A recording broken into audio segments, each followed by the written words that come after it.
of the biggest hits in Hollywood didn't star a single movie actor. We're talking about animated films like Shrek, Finding Nemo, and Monsters, Inc. Well, the latest entry is about to hit movie theaters, and the genius behind it is a man named Brad Bird. Parents, if you ever thought your kid's doodling wouldn't get him or her anywhere, think again. Here's Bob Brown.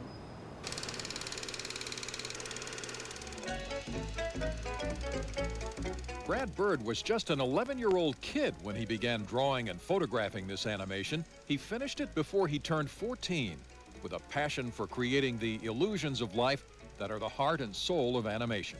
Did it interfere with your school social life or anything like that? Sure. I couldn't talk about anything other than animation for a while. My friends would indulge me for, up to 2 minutes. While he was growing up in Corvallis, Oregon, his mother once made a marathon drive to a faraway theater so he could see a re-release of a historical milestone in animation, Snow White.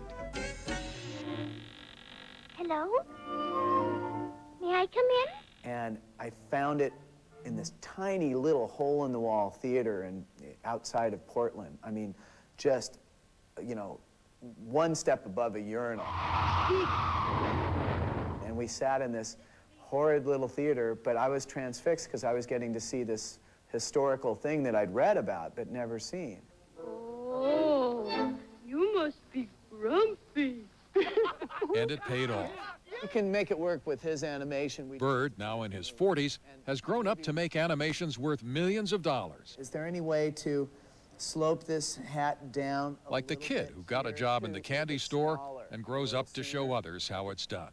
We still think you've got a big future in racketeering. He was a director and consultant on the TV series The Simpsons, where he married his love of animation and caricature to the work of writers focused on jokes and dialogue. Oh, you know who the real crooks are.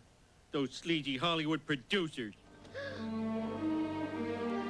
For Warner Brothers, he made what already has become a kind of cult film called The Iron Giant, where he gave an emotional punch even to a mechanical figure. You stay.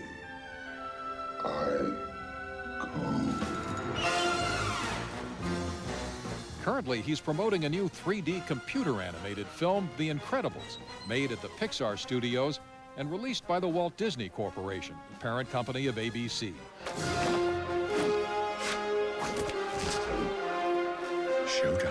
Bird is the writer and director of this film, which involves an out-of-shape superhero with a gut so big he can barely get into his costume. Connie, come to dinner. I can't come to dinner. I've got the... Well, I gotta go. The reason he got so overweight in Bird's story is that he and a lot of other superheroes had to retire and go into hiding and take boring desk jobs because they kept getting sued for trying to be good Samaritans. This assumes that in our highly litigious society, it becomes a burden to constantly bail the superheroes out and get them out of troubles. In one way, this man who was so fascinated by the history of animation is making a bit of history on his own. He's the first outsider to direct a film at Pixar, and he brought with him styles that evolved both from traditional animation and animated TV series like The Simpsons. In addition, Bird's film stars an all-human cast. Pixar, which pioneered the new art of computer graphics animation, has stuck to non-human characters, toys and monsters and fish, because animators traditionally have had trouble making humans look realistic, from the tone of their skin to the luminosity of their eyes to the physics of their motion and the cut of their clothes. One question Bird has heard frequently is this one. I was wondering, at any point did you consider using real actors for the film? Or were you always going to make it an animated? Why? Animation's much more fun. If the only reason to make animation is to have fairies and talking animals, then pretty soon animation would be extinct. To me, that was never the reason to do animation to begin with. It was all about caricature and distilling down the essence of something. And the animation part is just secondary, and I wish it was seen as that. And if you can't help me, I don't know what I'll do. For The Incredibles, Bird not only created a middle American superhero who hates the job he's been forced to take, Dash got sent to the office again. What? What for? Nothing. he created a family whose superpowers are based on the roles we all play. In this case, the caricature is distilled from real-life family dynamics. You sit down. You sit down. Anyone who's a mother knows that you're pulled about 10 different ways at once, and so it seemed only natural that her power would be elasticity. The 10-year-old boy is hyperactive, so he's 10 places at once, so he has super speed power. Teenagers, Bird says, often feel awkward and want to hide. So the teenage daughter's powers are invisibility and defensiveness. Bird also invented a snarky character called Edna, who answers a major question. Where do these people get their outfits? You want to make me a suit? You push too hard, darling, but I accept. Somebody has to design these costumes, and, you know, most of the time they never dealt with that. Your daughter's suit was tricky. And when no actress they auditioned seemed to have the right voice for the character, he played her himself. Virtually indestructible and machine washable, darling. What do you think? The movie is the next to last project to be released under the sometimes uneasy relationship between Disney and Pixar.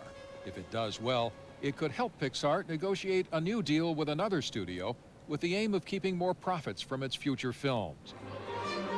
Bird, who's been traveling the country doing previews for college audiences, will tell you, if you ask about his motive for creating animated worlds, not to read anything too deep into it. I think that on a really basic kind of bonehead level, animation is just cool. Hey, look. Oh.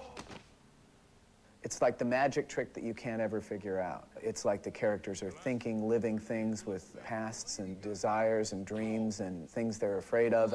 We could share, you know. I work alone. And there's something that's You need to be more mesmerizing about that.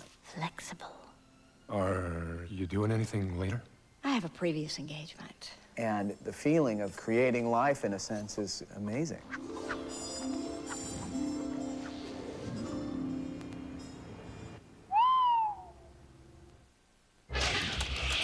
When 2020 returns, he votes yes. We're looking at a new frontier. He votes no. I can't condone this. But should the rich and famous decide where your money goes? John Stossel's Give Me a Break, next.